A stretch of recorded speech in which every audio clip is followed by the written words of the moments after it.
ခုကျမတို့မိလိန်တာပညာစာမေးပွဲအတွက်ကျမတို့ဆရာတော်ရဲ့စာအုပ်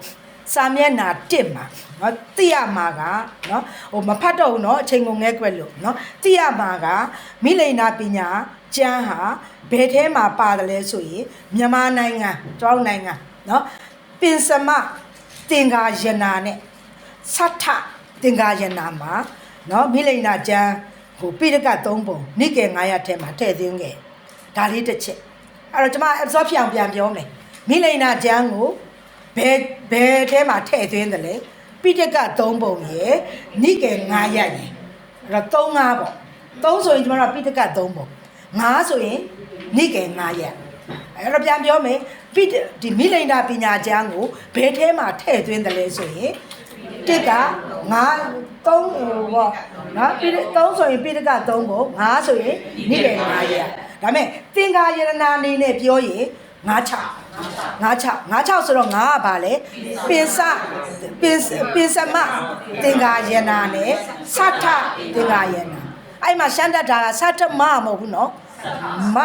ပါနဲ့သတ္ထသင်္ကာယနာဒါဆိုရင်စာမျက်နှာ1ကိုဒါကျက်နိုင်ရင်ပြီးပြီရပြီနော်အဲဆိုရင်ဒါမေးမှာသူကနော်မိလိန်နာပညာကျမ်းမှာမြန်မာဘယ်ကျမ်းမှာပါတယ်လဲပိဋက3ပုံမှာနိကေ900မှာဘယ်တော့ကပါလိုက်တာလဲနော်မြန်မာနိုင်ငံမှာပင်စမသင်္ကာယနာနဲ့သတ္ထသင်္ကာယနာမှာဒါပါလိုက်တာတွင်းလိုက်တာရပြီနော်စာမျက်နှာ2ကိုသွားမယ်နော်အဲ့တော့စာမျက်နှာ2မှာနော်သူကဒီဟိုကျမ်းပေါင်းကိုသူကခုတ်တကနော်စာမျက်နှာ2မှာဟိုအနက်ကလေးနဲ့ရေးထားတာနော်လေကောင်မှာခုတ်တကပတ်ပေါ့နော်အဲ့ဒီမှာဒီခုတ်တကနိကေထဲမှာတွန်းလိုက်တာဟုတ်အဲ့တော့ခုတ်တကနိကေကအရင်တုန်းက15ကျမ်းရှိတယ်အခုကျတော့ဒီနောက်ထပ်နောက်တိုး3ကျမ်းအရာ18ကျမ်းဖြစ်သွားတယ်အဲ့တော့15ကျမ်းကိုဘယ်သူမှမကြက်ဘူးကြက်လည်းမကြက်နိုင်ဘူးအဲ့တော့15ကျမ်းဆိုတဲ့ပမာဏကိုကျမတို့ကြက်မယ်15ဆိုတာ15လေးနော်နိကေဒီဘာပေါ့ဟိုခုတ်တကနိကေမှာယခင်က15ကျမ်းတိုးလာတာ3ကျမ်းဒါကြောင့်မလို့စုစုပေါင်းဘယ်နှကျမ်းလဲ18ကျမ်းကျမတို့ကြက်ရမှာပါလေတိုးလာတော့3ကျမ်းကိုဖော်ပြပါတိုးလာတော့3ကျမ်းစာမျက်နှာ2ဒုတိယစာပိုင်းမှာ1နော်နိတိနော်နိတိလို့ဖတ်တယ်နိတိကျမ်းနော်နိတိတဝေထုနာယီနေတာဝင်းဘူးနှလုံးဆင့်လုံးကြီးတင်ခဏခဏရေးချက်လိုက်နိတိကျမ်းနံပါတ်2ပေတကောပဒေသကျမ်းပဒေသဆိုဝိဆဆာပေတကောအဲ့တော့မှ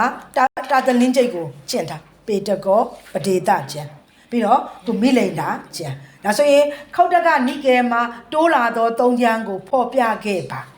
ဒါဆိုရင်နိတိကျမ်းရဲ့ပေတကောပဒေသရဲ့မိလိန်တာပညာရဲ့ဟုတ်ပြီဒါပဲအဲ့တော့ကျမတို့ဒီစာမျက်နှာ3နော်ဒါဆိုရင်1ကဘာလုပ်ရမလဲ2ကဘာလုပ်မသိပြီနော်ဟော3နော်ဒီစာမိုးပွဲညကြမှာဒီဟာတွေကိုတစ်ခုချင်းကျမတို့ကကြက်မနေနိုင်ဘူးကြက်ရင်လည်း absorb မဖြစ်ဘူးအဲ့တော့အရေးကြီးတာကိုထုတ်လိုက်တယ်1ဒီနော်ကျမတို့ပိဋက3ပုံနဲ့နိကေ900သင်္ကာယနာက9နဲ့6နော်မြန်မာနိုင်ငံမှာပြီးပြီတခါခုတ်တကနိကေဒီနော်ဟို15ကျမ်းရခင်တုန်းကယခု18ကျမ်းတိုးလာတော့3ကျမ်းကိုဖော်ပြခဲ့ပါရေးမယ်နော်နိတိကျမ်းရဲ့ပေတကောပရိသရဲ့မိလိန်တာပညာကျမ်းပြီးပြီဒါဆိုရင်မြန်မာနိုင်ငံမှာနော်မြန်မာနိုင်ငံမှာဘု து ကြောင့်ဖြစ်လာတာလေဒီဟာကစာမျက်နှာ3နော်တတိယစာပိုက်ပေါ့မြန်မာနိုင်ငံမှာခေတ်ကမန္တလေးခေတ်နော်ဆရာတော်ရဲ့နာမည်ကမန္တလေးခေတ်နောက်ပိုင်းပေါ့မန္တလေးခေတ်ကရှေ့ပိုင်းနောက်ပိုင်းနော်မန္တလေးခေတ်နောက်ပိုင်းမှာမင်းကွန်းစေလွန်ဆရာတော်ဖရာကြီးရဲ့ကျေးဇူးနဲ့မိလိန်နာပညာအထကထာကိုရောက်ရှိသွားတာနော်ဒါလောက်ကတော့စွမ်းနိုင်ချက်မစွမ်းနိုင်လဲဒါပယ်လို့ရတယ်နော်နောက်တစ်ခုစာမျက်နှာ3အရေးကြီးပါတယ် important ပြပါကျမတို့ကလေကျမဆိုရင်စာမျက်နှာလေးတွေနဲ့ဒီမှာဆင်ထားတယ်စာမျက်နှာလေးတွေနဲ့ဆင်ပြီးတော့လေဒီဓာတွေကအခုဒီနေ့အတွက်ဒါထုတ်ခဲ့တာဒီနေ့အတွက်ထုတ်ခဲ့တာနော်နေ့အတွက်ထုတ်ခဲ့တာတွေဆိုတော့ဟိုကျမတို့ကစာမျက်နှာနဲ့ပေါ့နော်စာမျက်နှာ1ရေးကြည့်တယ်ပေါ့1ကဟိုအခုသင်းနေတော့ဆိုရင်တော့ရေးမနေနဲ့လေ1ကိုသိနေပြီစာမျက်နှာ2ဒါကိုကြည့်ရမယ် page လေးတွေနဲ့စာလို့ခေါင်းစဉ်တက်ထားလိုက်1ရမယ်2ရမယ်နော်2ရပြီးတော့စာမျက်နှာအခု3မှာဆိုရင်မြန်မာနိုင်ငံမှာခုနမင်းကုန်းစေတုံဆရာတော်ဘုရားကြီးကဘယ်ခေတ်လဲ မန္တလေးခေတ်နောက်ပိုင်းနော်ဘာအထကထာလေမိလိန်တာအထကထာကိုသူကရေးသားပြုစုခဲ့တယ်တခါနောက်ဆုံးပိတ်သိရမှာကအောက်ဆုံးမှာအခြေအတင်ဆိုဒီမှာပဲနီးဒါအရေးကြီးတယ်ဒါကနော်အခြေအတင်ဆိုဒီမှာအဲ့တော့စာမျက်နှာ3နှစ်ချက်ရှိတယ်နော်အဲ့တော့ကျမတို့ကအခြေအတင်ကိုစာမျက်နှာ4မှာဖြည့်ရှိတယ်နော်ကျမနည်းနည်းလေးအေးပတ်လာလို့အပူလောင်းညင်တဲ့စိတ်ရှိတယ်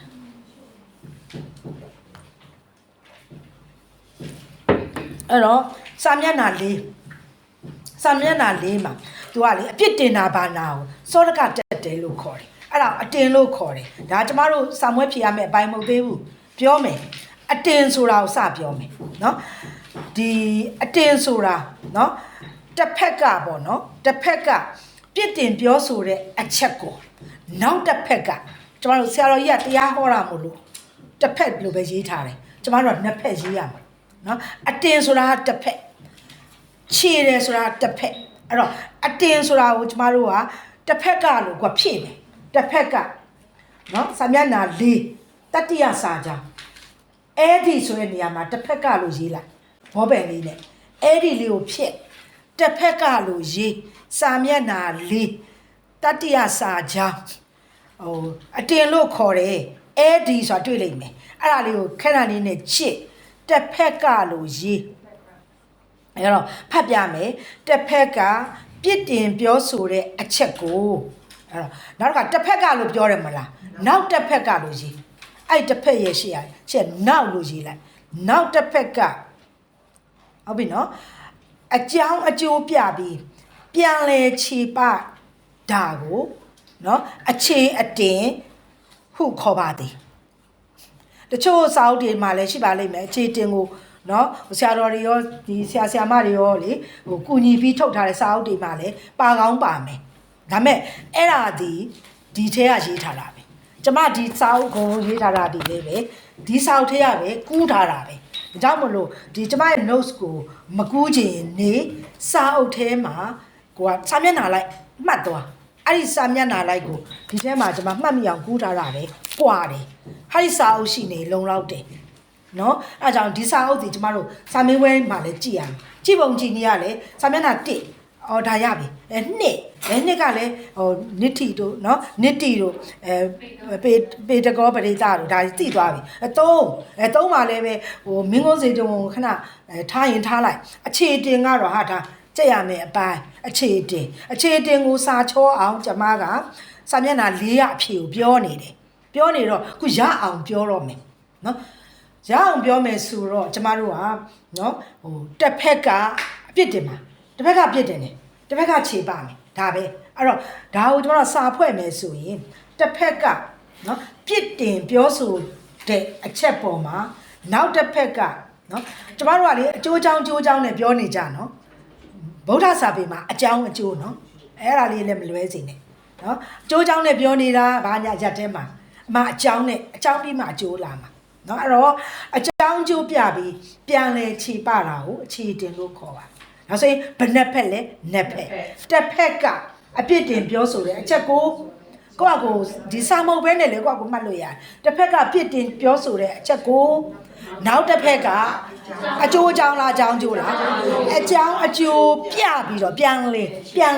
ခြေပဆိုတဲ့စကားတော့ပြစ်တင်တာဆိုတာပါပါစေအဲကျမတို့ modify ဖြစ်ရမှာဒီပြစ်တင်တာတစ်ဖက်ကပြစ်တင်တာတစ်ဖက်ကခြေပဒါပဲတစ်ဖက်ကပြစ်တင်တာနောက်တစ်ဖက်ကခြေပဒါဆိုလို့ရှိရင်အခြေတင်ရသွားပြီเนาะဒါဆိုလို့ရှိရင်အောင်ပြီးတော့တကားဖွင့်နေเนาะစာမျက်နှာ9မှာကြတော့ဒါကတော့စာမွေးမေကုန်းပုံစံဘယ်လိုမေးမယ်မသိဘူးဒါပေမဲ့ဘူးတုဒ္ဒဖြစ်အောင်เนาะပြောထားမယ်ဆိုရင်ကျမတို့ကနိုင်ငံကသီရိလင်္ကာနိုင်ငံเนาะကျမရဲ့တန်ဖိုင်ထဲမှာဒါပြည့်စုံပါပြီးသားနိုင်ငံကသီရိလင်္ကာနိုင်ငံစာမျက်နှာ9မှာကျမတို့ဘယ်လိုပြောမလဲပထမဒုတိယတတိယစာပိုင်းเนาะနိုင်ငံက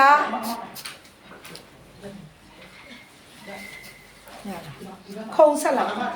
ခုံဆက်ပြီးတော့မငယ်နဲ့ဟိုနဲ့ဆက်လိုက်ဒီဘက်ကိုဟိုဖြစ် တက်ဒူးနိုင်ဟိုမှာတိုင်းစာမျက်နှာ9ကိုသွားမယ်နိုင်ငံကတိရိလင်္ကာနိုင်ငံ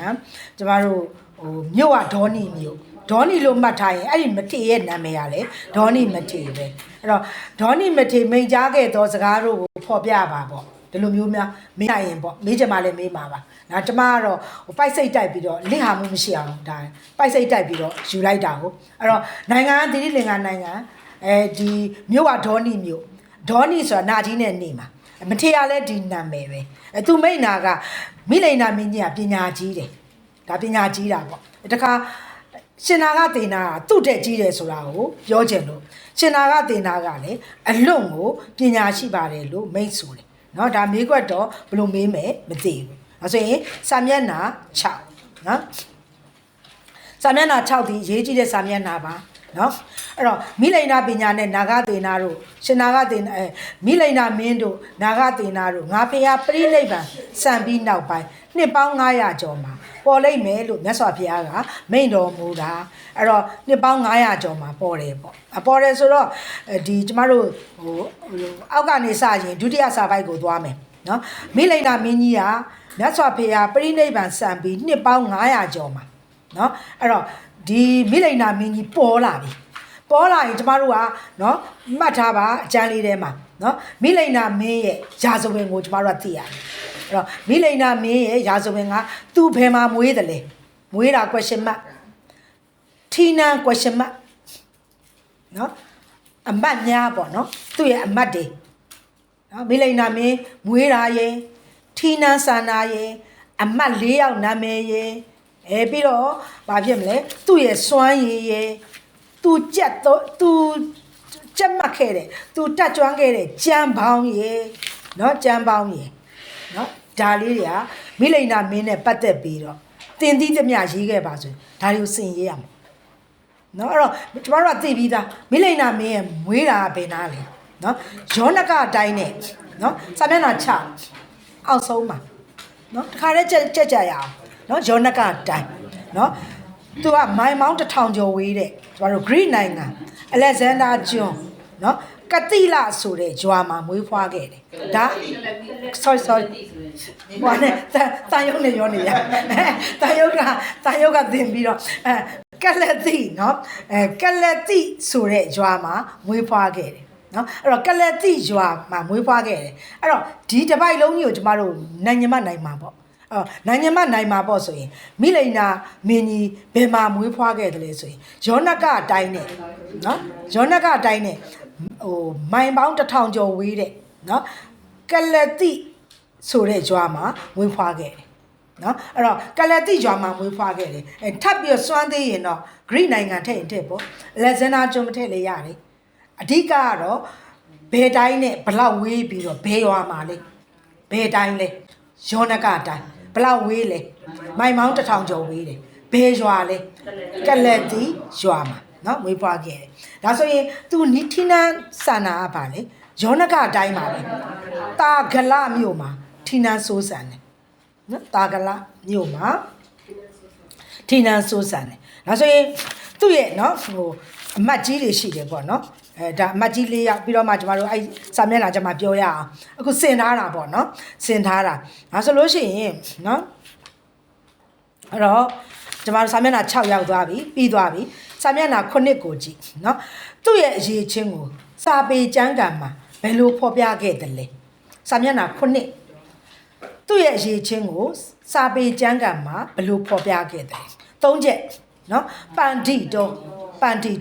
စဉ်းစားဉာဏ်ရှိတယ်ဗျတ်တော်ထက်မြက်တယ်မေတာဝီဖြတ်လက်တယ်အသိဉာဏ်ရှိတယ်ဒါပဲအဲ့တော့ကျမတို့ဒီနော်စဉ်းစားထက်မြက်ဖြတ်လက်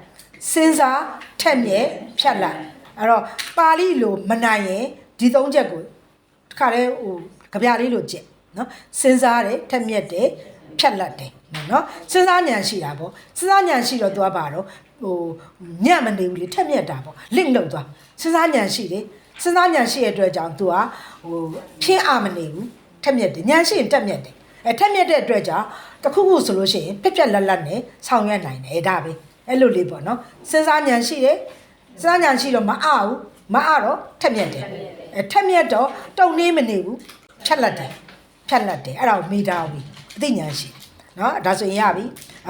ဆိုတော့နော်စာမျက်နှာခွန်ကကျွန်မတွေ့တာအဲ့လောက်ပဲတကယ်လို့ဓမ္မမိတ်ဆွေများတည်တည်ချာချာဖတ်ပြီးတော့တွေ့လို့ရှိရင်လည်းထပ်ပြောပါနော်လောလောဆယ်တော့စာမျက်နှာခွန်ဒီလောက်ပါပဲအဲ့တော့စာမျက်နှာ8ကနော်သူသင်ယူတဲ့ကျမ်းပေါင်းဒီ16ကျမ်းဆိုတာလေးပဲ highlight လုပ်တာကျန်တာတွေမကြက်ဘူး16ကျမ်းအဲ့တော့16ကျမ်းကိုကျမတို့မှတ်မိသလောက်ပေါ့နော်ဒီကျမ်းတွေဓမ္မပဒထဲမှာတွေ့တာဒီမင်းကြီးမင်းသားတွေဆိုရင်အထာရတ18ရက်ကိုသင်ကြားရတယ်ဒါပေမဲ့မင်းကြီးမင်းသားတွေကတော့18ရက်လောက်နဲ့ပြီးသွားပြီမယ်လို့ तू ကဗုဒ္ဓဝဆနလို့ခေါ်တယ်ပိဋကတ်3ပုံသင်လိုက်တာအဲကြောင့်16ကျမ်းဖြစ်တာ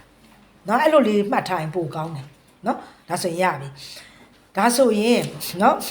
तू ကလေစကားပြောကျွမ်းကျင်ရမှာစာမျက်နှာ6မှာเนาะပေါ့ဘုကလန်ပြောတာတွေဘာတွေညာတွေဒါကတော့စာမွေးပွဲမေးခွန်းပုံစံနဲ့တော့ကျမတို့မကြက်တော့ဘူးเนาะအဲ့တော့ तू ကနောက်တီထွင်တဲ့နေရာမှာနော်ဒါနိုင်ရင်ကျက်ကျမထင်တယ်ဖြေကနိကြတာမနိုင်တော့ဘူးစာမျက်နှာ30မှာဒီပန်တီတော်တို့နော်ဗျတ်တော်တို့ဒီခုနကဘာလို့မေရာဝီတို့ကတော့ကြက်ကိုကြက်ရမှာဒါစာမျက်နှာ30ထိတ်ဆုံးမှာရှိတယ်နော်သူများနဲ့မတူဘဲနဲ့သူတမူထူးကြနေတာကအယူဝါဒရေးရသူကဘယင်ဖြစ်နေတော့လေနော်စင်းသားတယောက်ကဒီရေးရကိုသွားဆွဲနေလို့ဘယ်လိုလုပ်ပြီးတော့ဆွဲနိုင်မှာတော့သူကဘယင်ဖြစ်နေတော့သူကကျန်းတွေကိုဒီအုတ်ချုပ်မဲ့နေရာတွေမှာသူကလှုပ်တာပေါ့နော်ယူဝါဒရေးရာတွေစကလုံးတီထင်တဲ့နေရာနော်ဝါရတီထင်တဲ့နေရာ policy ချမှတ်တဲ့နေရာ policy ချမှတ်တဲ့နေရာဆိုတာကျွန်တော်ရက်သူရက်သားတွေပဲချတတ်မှတ်တတ်ပါမယ်နော်သူကမင်းမို့လို့ပေါ့မင်းကြီးမို့လို့ဒါလှုပ်တာပေါ့ဒါကတော့တာမန်လောက်ပဲကျမတို့ကျမ star လေးတွေနဲ့ပြထားရဆိုရင် star 2လောက်ပဲရှိမယ်ပေါ့နော်ခုနကတော့ကျမတို့စာမျက်နှာ1ရေးကြည့်တယ်နော်ခုန93ပေါ့နော်ပိဋကတ်3ပုံနိကေ900မှာပါလာတို့တခါပေါ့ဒီအခြေတင်တို့နော်နောက်တစ်ခုခုကြတော့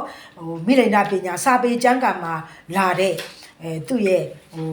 ပန်တီတော်တို့နော်ရတော်အဲ့ဒါလေးတွေအရေးကြီးတယ်နော်အဲ့တော့နောက်တစ်ခုအရေးကြီးဆုံးတစ်ခုကစာမျက်နှာ30မှာပဲနော်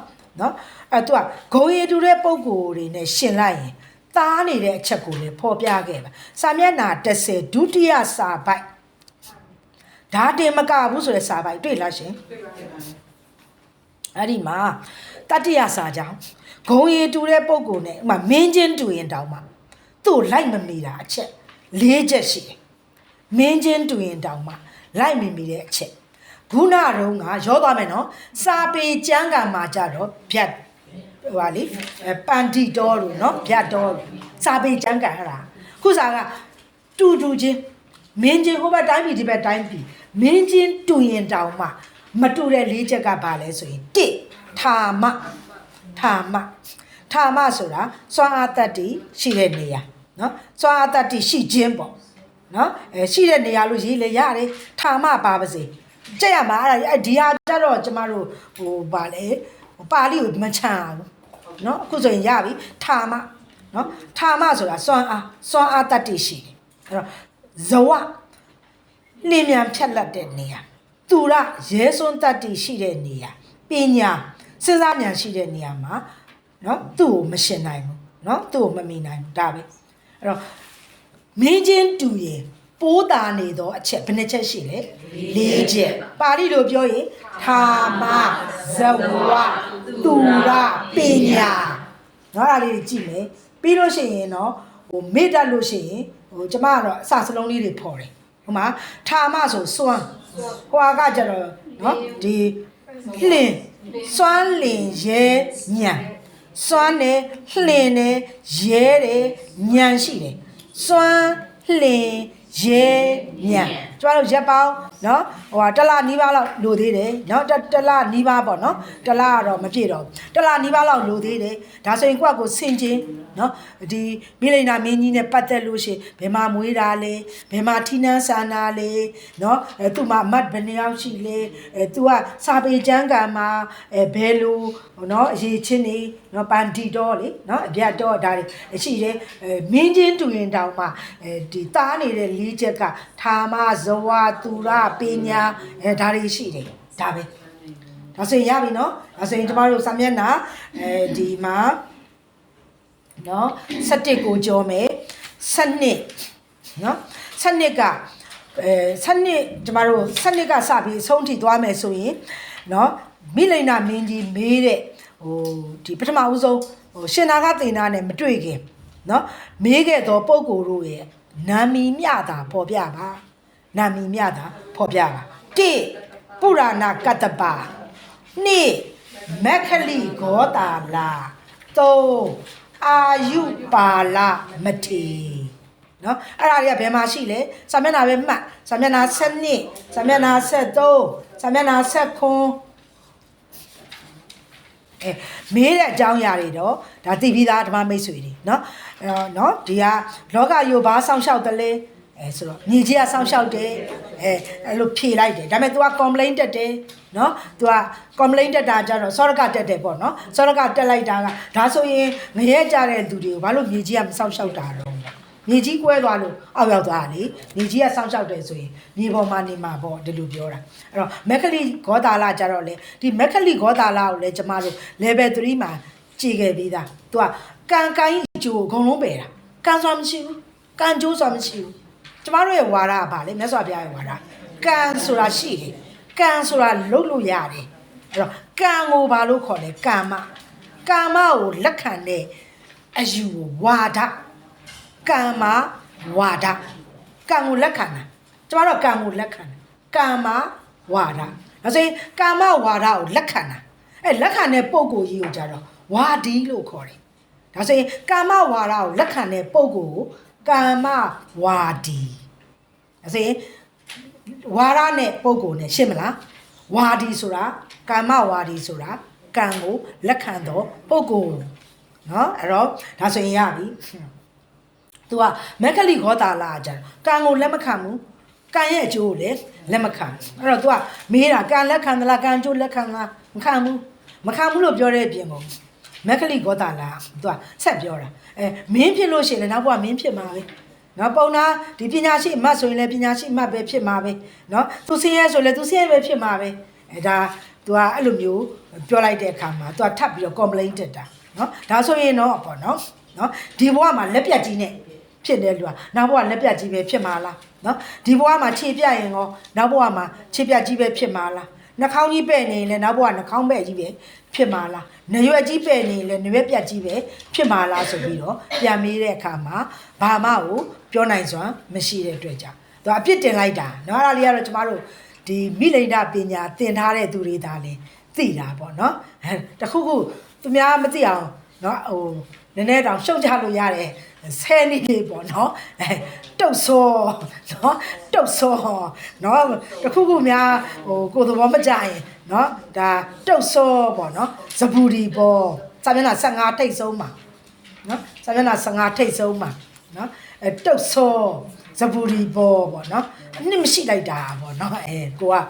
ဒါကမိလိန်ဒပညာသင်ထားမှဒီစကားအသိမှာနော်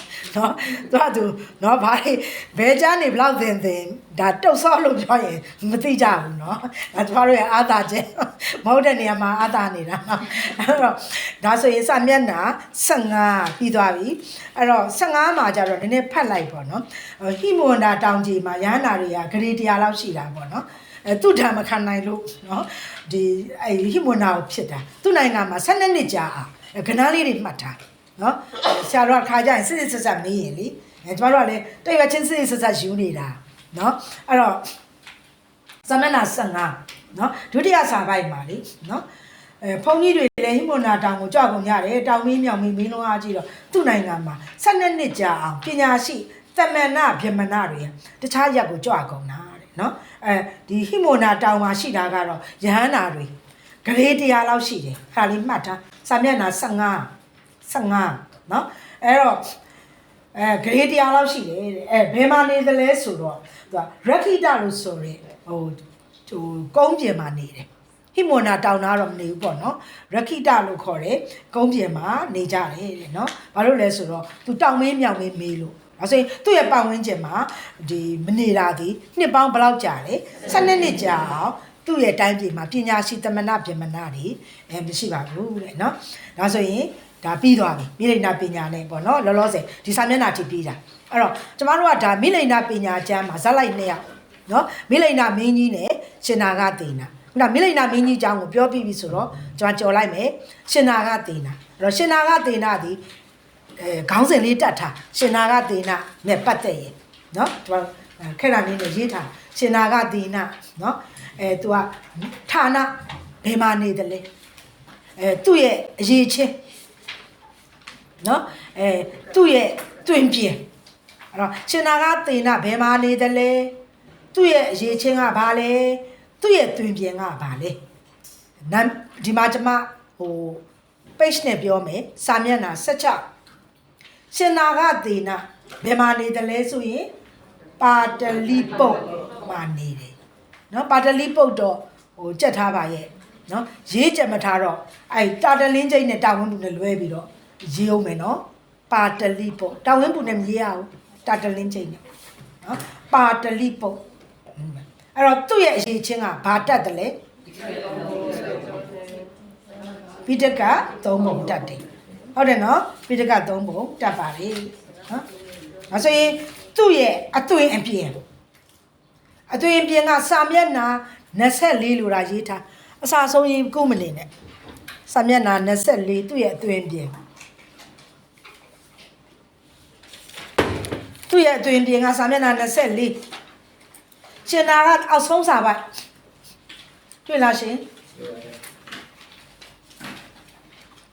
အောက်ဆုံးစာပိုက်ရှင်နာကသေနာဖြက်ဖြက်လက်လက်အသိဉာဏ်ရှိတဲ့ပုံသဏ္ဍာန်ရှိတယ်ကြောက်ရွံ့ခြင်းကင်းတယ်ကေတရားစာချင်းသိမင်းကဲ့သို့ရဲတင်းတဲ့မျက်နှာတွင်ပြင်ရှိပါတယ်ဒါဆိုရင်ရှင်နာကသေနာနဲ့ပတ်သက်တာသိပါပြီလားရှင်နော်ဘာတွေလဲတစ်ကဘယ်မှာလဲပါတလိပုတ်သူ့ရဲ့ရေးချင်းကဟုတ်တယ်သူ့ရဲ့တွင်ပြင်ကစာမျက်နှာ24မှာရှိပါတယ်နော်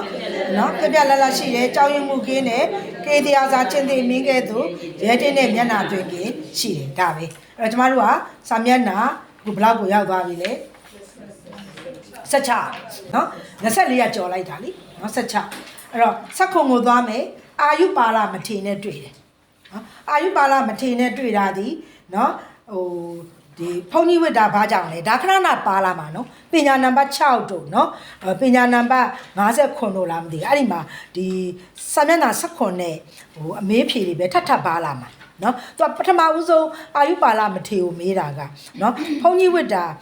ဘာဖြစ်လို့လဲသူ့ရဲ့အကျိုးကျေးဇူးကဘာလဲလို့မေးတာအဲ့တော့ဆရာတော်ကြီးကတော့ယဟန္တာကြီးပဲဒါပေမဲ့သူ့ရဲ့အကျင့်ကိုမသိတော့ပုံမှန်ပဲဖြေလိုက်တာဟောတို့ကနော်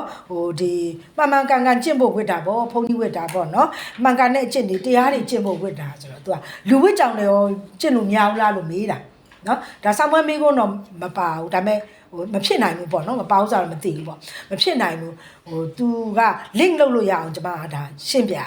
နော်အဲ့တော့တရားကျင့်ဖို့ဒီဝိတ္တာမှန်ကန်တဲ့အကျင့်တွေကျင့်ဖို့ဝိတ္တာလို့ပြောတဲ့အခါကျလူဝိတ္ကြောင့်လည်းရောမရဘူးလားဆိုတော့ဆရာတော်ကြီးကတော့သူ့အကြောင်းမသိတော့ရတာပေါ့လို့ရှင်းပြတာเนาะမြတ်စွာဘုရားဒီမက်ဆေ့ဂျာဟောတော့ကတန်ခါစွာတောင်မပေါ်သေးဘူးပေါ့เนาะဟောလိုက်တဲ့အချိန်မှာဓမ္မစကြာတရားကိုနာပြီးတော့ပေါ့เนาะအဲ့ဒီမှာစာမျက်နှာ16မှာဗြဟ္မာပေါင်း18ဂရေဓမ္မစကြာတရားကိုနာပြီးเนาะကျွတ်တောင်းဝင်သောတတ္တဝါတို့ကိုဖော်ပြခဲ့ပါဗြဟ္မာပေါင်း18ဂရေ highlight ထားမယ်တွေ့လားမစာမျက်နှာ16เนาะဗြဟ္မာပေါင်း18ကလေးနတ်ပေါင်းအသင်ချေနော်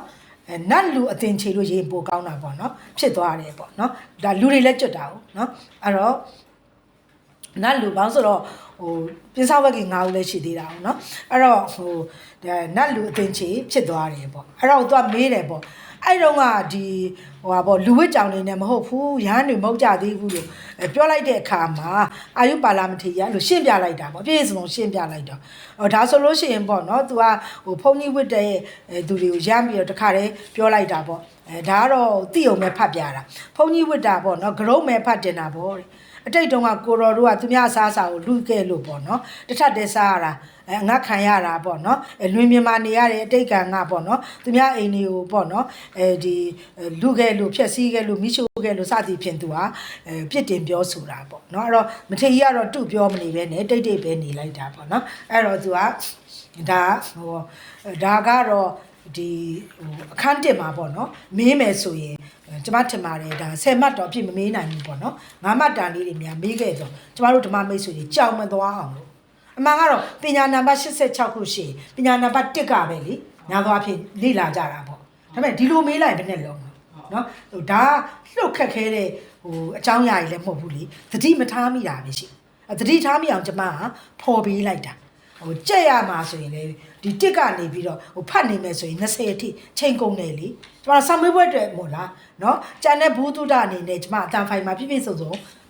ပို့ထားပြီးသားအတန်ဖိုင်တစ်ခုချင်းစီမှာအဲ့တော့ဒါကတော့ဆံမွေးအတွက်မို့လို့အဲ့ကြောင့်ကျမကဒီမှာတက်ရင်ကျမနဲ့စတွေကမတက်ထားတဲ့သူတွေဆိုရင်ဖြတ်တင်ရမှာသူတို့များနားမလည်ဘူးများဖြစ်သွားမလားဆိုရင်စိုးရိမ်စိတ်နဲ့ပေါ့နော်ပယ်ခဲ့တာပေါ့နော်အဲ့ဒါကြောင့်မလို့လောလောဆယ်မှာတော့ဒီလိုလေးကြည့်ရင်လည်းရတယ်နော်အမှားတော့တုံလုံးလေးကိုတစ်ကနေ20အထိဖတ်ပြီးတော့မှဒီ point လေးတွေထုတ်ရင်တော့အချိန်ရတာပေါ့အခုအချိန်မရတော့ဘူးမရတော့ကျွန်တော်ဆံမျက်နှာပဲမှတ်မယ်1ဒါပဲ2ဒါစသည်ဖြင့်ကြော်တဲ့နာလေကြော်လိုက်တယ်ဒါလို့ဆိုရတော့ပြီနော်ဒါလို့ဆိုရင်မိလိန်တာမင်းနဲ့ရှင်နာကတေနာဘလို့မေးမလဲနော်မေးစမ်းပါနော်အဲ့ဒါမျိုးရသွားပြီဒါဆိုရင်စာမျက်နှာကျမတို့အပိုင်း1ပေါ့နော်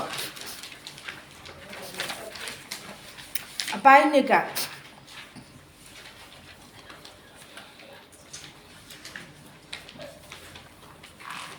စာမျက်နှာ23ကိုကြည့်လိုက်စာမျက်နှာ23မှာဖတ်လိုက်နော်ကျမအဆက်ဆက်မရှိ23ကိုကြော်ပြောတော့လေလုံးဝမဖတ်သေးရင်တော့ကြောင်သွားလိမ့်မယ်နော်အဲ့တော့ तू ကပေါ့နည်းနည်းလေးဆက်ဆက်မိအောင်ပြောရင်तू ကပေါ့နော်ဒီရှင်သာကဒေနာနဲ့တကွတန်ဃာတော်8000ကိုပင့်လိုက်တယ်နော်ပင့်ပြီးတော့ပင့်ထားတဲ့တင်ချေရကျောင်းတိုက်ကြီးထဲမှာသွားတွေ့တာတကယ်ဆိုရင်မင်းကြီးလာလို့ရှိရင်တချို့ကစိတ်လှုပ်ရှားတယ်လေစိတ်လှုပ်ရှားမှုဖြစ်တတ်တယ်အဲ့တော့အဲ့ဒါကိုဆရာတော်ကမေးထားတာလေးများမေးခဲ့တော့ပေါ့မေးချင်မှလည်းမေးမှာပါအဲ့ချွတ်များဥမာစိတ်လှုပ်ရှားမှုကိုလူတယောက်ရဲ့စိတ်လှုပ်ရှားမှုကိုဘယ်မှာတွေ့နိုင်တယ်လဲအဲ့စာမျက်နှာ23အောက်ဆုံးစာပိုက်မှာတွေ့နိုင်တယ်အောက်ဆုံးစာပိုက်မှာဖြည့်ရှိတယ်လူတိုင်းဟာစိတ်ရဲ့လှုပ်ရှားမှုတွေကမျက်နှာရိပ်မှာပေါ်နေတတ်တယ်ဒါပဲတကယ်လို့စွမ်းနိုင်သေးအဲ့မျက်နှာရိပ်ဘယ်နေရာမှာပေါ်တာလဲပါးစပ်ကြီးမှာပေါ်နေရလားနော်နဖူးကြီးမှာပေါ်နေရလားမဟုတ်ဘူးမျက်လုံးမှာပေါ်နေတာခြုံပြောရင်မျက်နှာမှာပေါ်တာတေးချာချာစိုက်ကြည့်လိုက်ရင်မျက်လုံးမှာပေါ်တာဒါပါပဲနော်ဒါဆိုရင်စိတ်ရခံစားမှုကိုသိတာနှစ်ချက်ဆိုရင်ဘာနဲ့ဖြစ်မလဲမျက်နှာနဲ့မျက်လုံးနဲ့နော်အဲ့တော့စာမျက်နှာ24သူကဒီမှာတော့ဆရာတော်ကသိစေခြင်းလို့ပြောနေတာဆိုတော့လေကျမတို့ကစာမျက်နှာ24မှာစိတ်နဲ့မျက်နှာသွင်းရင်ဆက်ဆက်ပုံးလို့ဒါကျမခေါင်းစဉ်လေးတတ်ထားတယ်စာမျက်နှာ24နားလေးမှာပေါ့နော်အဲ့ဒါကဆရာတော်ကရှင်းပြတာလေစာပေကျမ်းကမှာတဲ့နော်ရူပဆိုတဲ့စကားလုံးနဲ့ပတ်သက်ပြီးဖော်ပြတဲ့အဓိပ္ပာယ်ကအလွန်မှတ်သားစရာကောင်းတယ်ဆရာတော်ကအလွန်မှတ်သားစရာကောင်းတယ်ဆိုတာကိုကျမတို့ကမကြော်ရဲဘူးလေနော်သူကအလွန်မှတ်သားစရာကောင်းတယ်ဆိုတော့နော်အဲ့ဒါဆိုရင်နံပါတ်1ပေါ့နော်ဖတ်တော့မယ်မြင်တာတော့မယ်စိတ်နှလုံးမှာဖြစ်ပေါ်လာတဲ့အရာမှာမျက်နှာပေါ်မှာပုံရိပ်ပေါ်နေတတ်တယ်အဲ့ဒါလေးမြင်တာမယ်စိတ်နဲ့မျက်နှာသွင်းပြင်ဆက်ဆက်ပုံမင်းမဲ့မိကွန်းလေးကိုကျမပြောတာမြန်လားမသိတိုင်ပေးမယ်နော်ဟုတ်စိတ်နှင်းမျက်နှာသွင်းပြင်ဆက်ဆက်ပုံနံပါတ်1စိတ်နှလုံးထဲမှာဖြစ်ပေါ်လာတဲ့အရာဟာမျက်နှာမှာပုံရိပ်ပေါ်နေတတ်သည်ပေါ့တဲလို့ရေးလေရပါတယ်နံပါတ်2စိတ်နှလုံးရှုပ်ထွေးပွေလီးနေတဲ့မျက်နှာကလည်းမျက်ခုံးတွေတွတ်မျက်မှောင်တွေကျုံပြီးပေါ်နေတတ်တယ်နံပါတ်3စိတ်အလိုမကျတဲ့မျက်နှာမှာတော့နော်တင်းမာပြီးအနေထားမျိုးပေါ်နေတတ်တယ်သူမတူဘူးနော်စိတ်ရှုပ်နေတာကမျက်မှောင်ကျုပ်တယ်အလိုမကျဘူးဆိုရင် ကြုံလုံးနေမကတော့ဘူးနော်မျက်နှာရပါတင်းလာတယ်တင်းမှာပေါ့ထဲကအန်ကျိတ်နေမှာနော်အဲ့လိုပေါ့နော်ထဲကအန်ကျိတ်နေမျက်နှာတင်းနေတာပေါ့နော်အန်ကျိတ်ပြီးပြုံးတာဆိုတော့မရှိတော့ပါအဲ့တော့ကျမတို့3ချက်လောက်ကိုကြက်မယ်နော်အဲ့တော့ကြည်လင်းနေလို့ရှိရင်ပြုံးရောင်တန်းနေဆိုတာဆရာတော်ထည့်မပြောပြင်မယ်လို့ opposite လေးထည့်ကြီးခုနအပေါ်ကကြတော့စိတ်ရှုပ်တာတွေနော်စိတ်အလိုမကြတာတွေနောက်တစ်ချက်ရေးမယ်အဲ့ဒါကြတော့ကိုယ့်အကိုခဲတာလေးနဲ့ရေးစိတ်နှလုံးကြည်လင်းနေသောအခါမျက်နာမှာပြုံးရောင်တန်းနေတတ်သည်နော်ကိုဖြစ်စေခြင်းတဲ့ကိစ္စလေးဖြစ်သွားပြီနော်ခါတဲ့ကိုဖြစ်စေခြင်းတဲ့အောင်မြင်မှုလို့မျိုးကိုအောင်မြင်သွားပြီဆိုရင်တခါတဲ့နော်တအားကြီးမပြောတောင်မှမျက်နှာလေးကပြုံးနေတတ်တယ်အဲ့တော့စာမျက်နှာ24ရာအောက်ဆုံးကကျမတို့မှတ်ခဲ့ပြီးသားအဲ့တော့စာမျက်နှာ26ပညာတိပညာ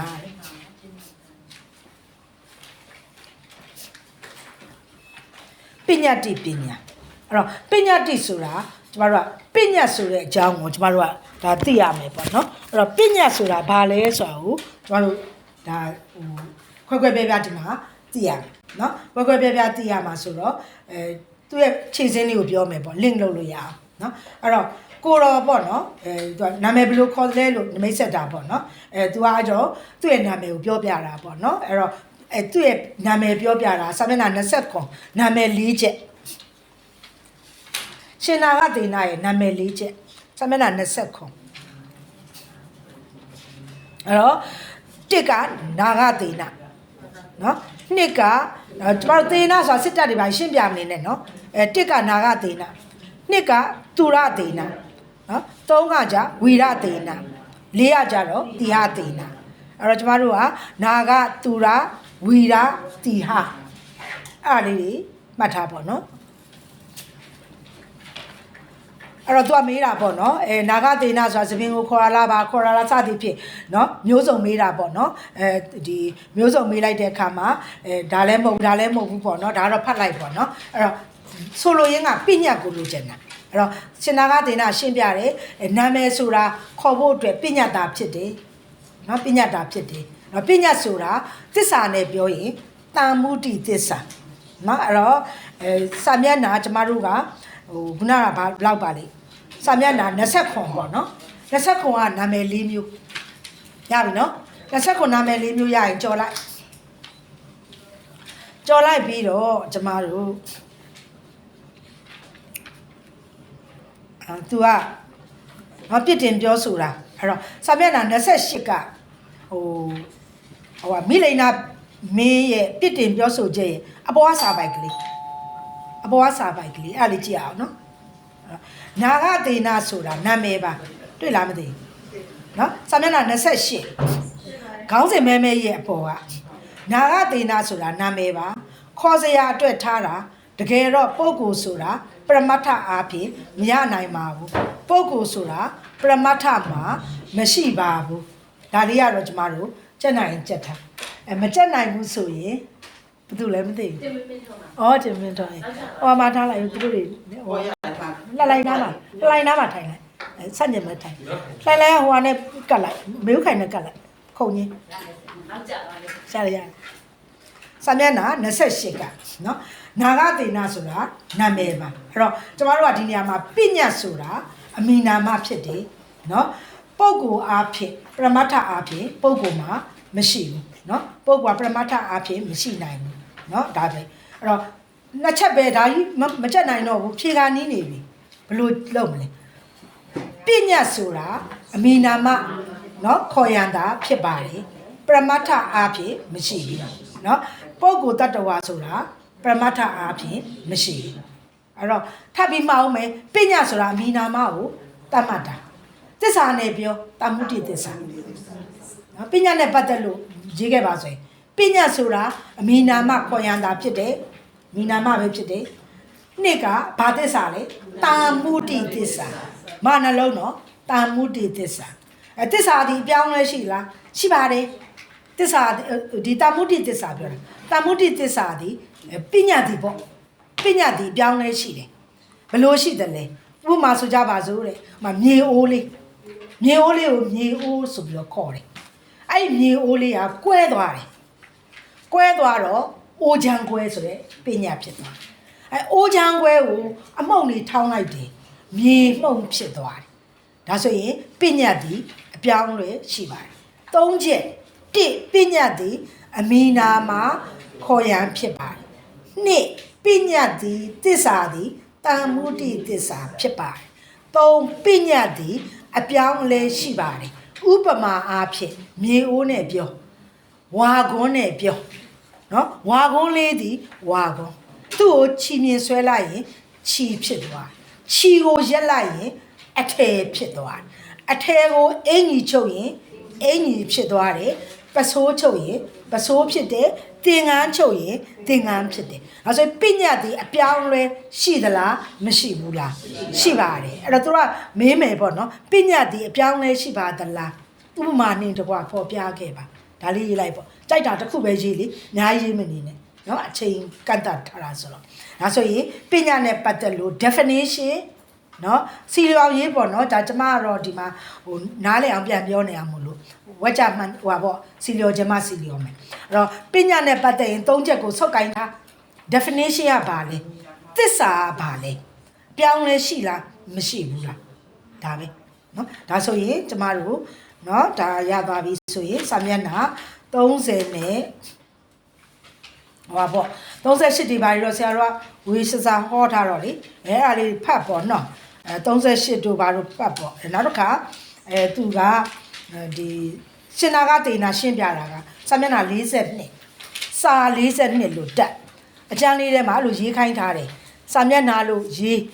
အခုရေးကြည့်တဲ့နံပါတ်ကလေးတွေဆိုရင်စာ42ရောက်သွားပြီအကျမ်းလေးထဲမှာရေးစာ42တကယ်တမ်းကိုကြက်ရင်ဒီလိုလေးကြက်ပါလေစာမျက်နှာဒီတစ်ပုတ်လုံးမဟုတ်တော့ဘူးလေ1ရေးကြည့်တယ်9ရေးကြည့်တယ်6ရေးကြည့်တယ်ဒီလိုလေးကြက်6ထဲမှာလှမ်းကြည့်လိုက်ဟောအခြေအတင်စွာရှိတယ်နော်အဲ့စသည်ဖြင့်နော်အဲ့လိုလေးတွေကြက်မှာအခု42ကိုလှမ်းလိုက်မယ်လှမ်းလိုက်တော့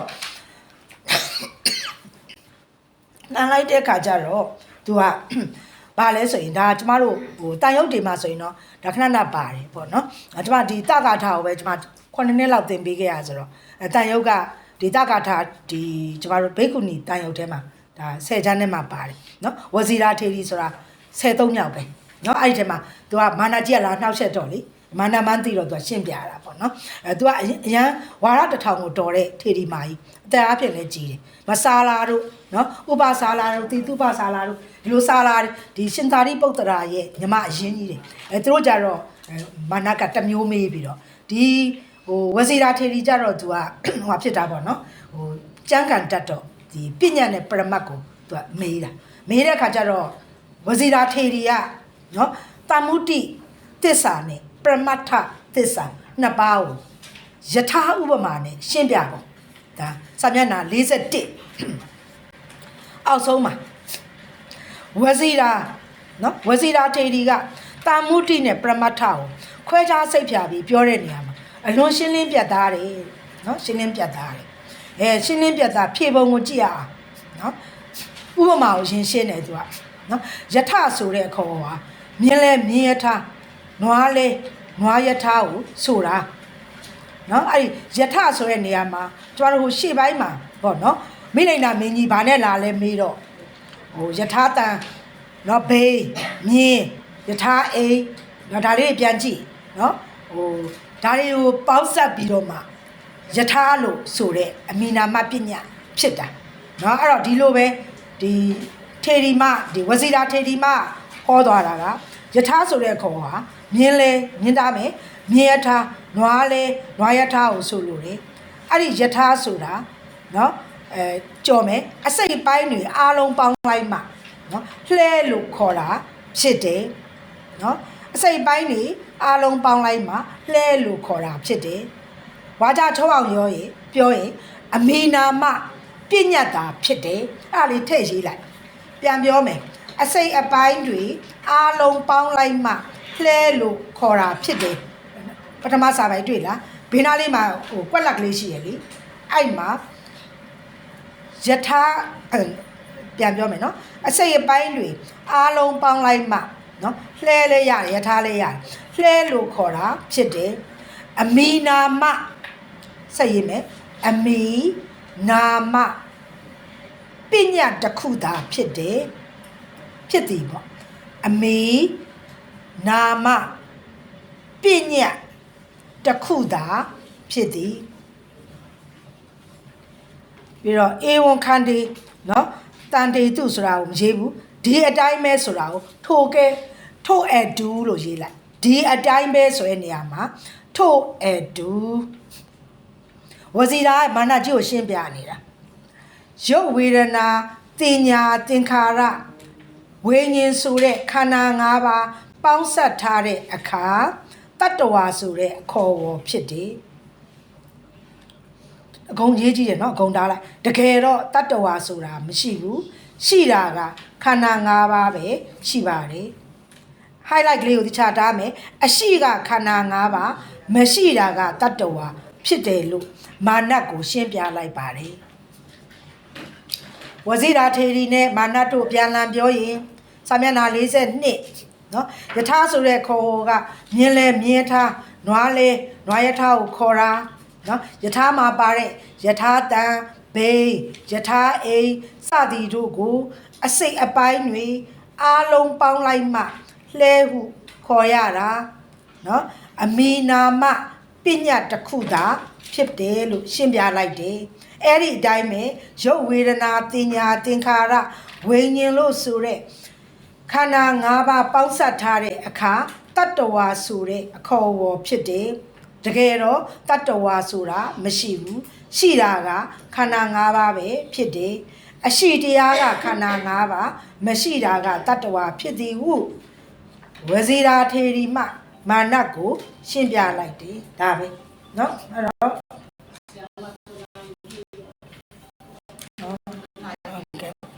ကျေးဇူးတင်